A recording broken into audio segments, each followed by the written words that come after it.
I don't know Y, but আমার সাথে সবসময় এমন কেন হয় আল্লাহ তাআলাই জানেন। আমি যেটা চাই লাইফে তার উল্টাই হয়। সো আমি হচ্ছে আল্লাহ তাআলা শুকরিয়া আদায় করি, কারণ হচ্ছে আল্লাহ নিশ্চয়ই তার বান্দার ভালোর জন্যই সব কিছু করেন। তো আসসালামু আলাইকুম এভরিওয়ান, সবাই কেমন আছেন? আলহামদুলিল্লাহ, আমিও ভালো আছি, আশা করছি আপনারাও ভালো আছেন। তো আমি হচ্ছে ইফতারির কিছুক্ষণ আগে রুমটা অনেক মেসড আপ হয়েছিল, সব কিছুই ক্লিন করতেছিলাম। কারণ অলস হয়ে থাকলে না হতাশায় ভুগি, আমি অনেক বেশি ডিপ্রেসড ফিল করি। আর আমার কাছে পরিষ্কার পরিচ্ছন্নতা অনেক বেশি ভালো লাগে। অপরিষ্কার থাকলে আমার খুবই খারাপ লাগে, মানে প্রচুর খারাপ লাগে।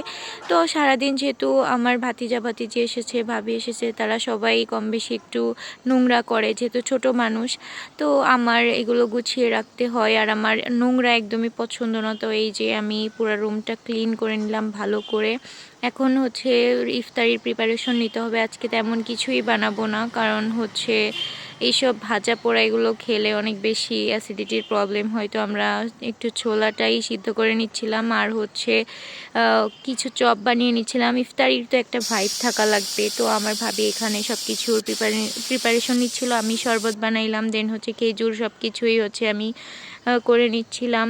তারপর হচ্ছে আমার ভাবি এখানে চপ ভেজে নিচ্ছিল, দেন আমি হচ্ছে এখানে একটা শরবত বানাইলাম। আমি প্রথমে হচ্ছে ট্যাঙ্ক দিলাম, তারপরে ইসুপগুলির ভুসি, চিয়া সিড দিয়েছিলাম কিছু, আর হচ্ছে পানি, লেবু সব কিছু দিয়ে একটা হচ্ছে শরবত বানিয়ে নিচ্ছিলাম। আর এখানে ছোলা বুট সব কিছুই ছিল। তো আজকের ব্লগটি ছিল এই পর্যন্ত। আল্লাহ হাফেজ, আসসালামু আলাইকুম।